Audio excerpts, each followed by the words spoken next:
Doctor ইউনূসকে আমরা প্রধান উপদেষ্টা করেছিলাম। আজকে আমরা কেন তার পদত্যাগ চাই? আজকে আমরা কেন ঐক্যমত্য কমিশনের পদত্যাগ চাই? তার সুনির্দিষ্ট ব্যাখ্যা জাতির কাছে উপস্থাপন করা উচিত। সেটা হলো, সর্বপ্রথম আমাদেরকে ঐক্যমত্য কমিশনে জিজ্ঞাসা করা হয়েছিল, আপনারা কি সংবিধানের মূল চালনীতি বহাল রাখতে চান? নয়, সংবিধানের মূল চালনীতি আপনারা পরিবর্তন করতে চান।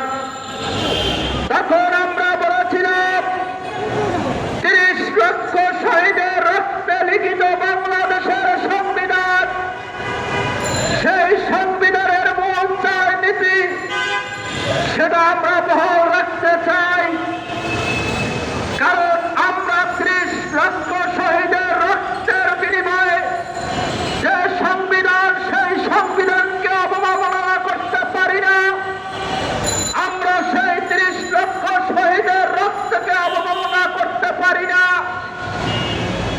আমাদের এনসিপির মতো এত বড় দুঃসাহস হয়নি যে তারা ৩০ লক্ষ শহীদের রক্তের বিনিময়ে আমার একটি স্বাধীন দেশ দিয়ে গিয়েছেন, একটি পতাকা দিয়েছেন, একটি স্বাধীন ভূখণ্ড দিয়েছেন।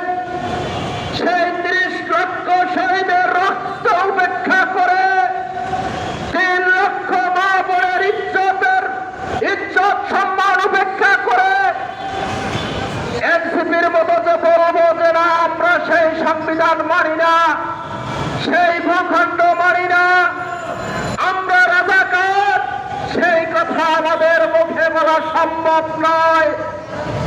আমরা জাতির কাছে আরো স্পষ্টভাবে বলতে চাই, আমাদের পক্ষে বলা সম্ভব নয় আমরা রাজাকার, আমাদের পক্ষে বলা সম্ভব নয় এই সংবিধান মানি না, আমাদের পক্ষে বলা সম্ভব নয় যে এই সংবিধানে ইসলামী প্রজাতন্ত্র অন্তর্ভুক্ত হোক। কারণ মুক্তিযুদ্ধের সময় এদেশের হিন্দুরা মুক্তিযুদ্ধ করেছেন, এদেশের বৌদ্ধরা মুক্তিযুদ্ধ করেছেন,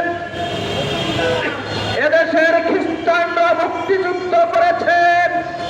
সেই ৩০ লক্ষ শহীদের রক্তের সাথে জড়িত আছে আদিবাসীদের রক্ত সহ বিভিন্ন ধর্ম বর্ণ জাতির রক্ত।